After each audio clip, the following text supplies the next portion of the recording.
Tingnan nyo mga ka-adventure yung biyak na to. Bali ito yung bunganga ng biyak na to na mahaba na to. Ayun, papunta doon. Dito yung bunganga niya. Uy, ang laking isda. Ano yun?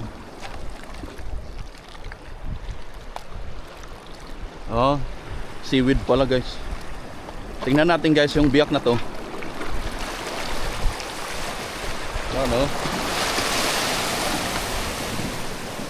Yan, mahaba. Punta dito.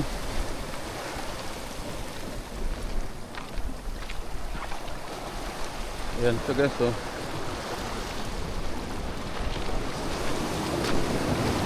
Tapos dito malalim. Ayan. Wow. Ganda. Sobrang lalim sa dyan.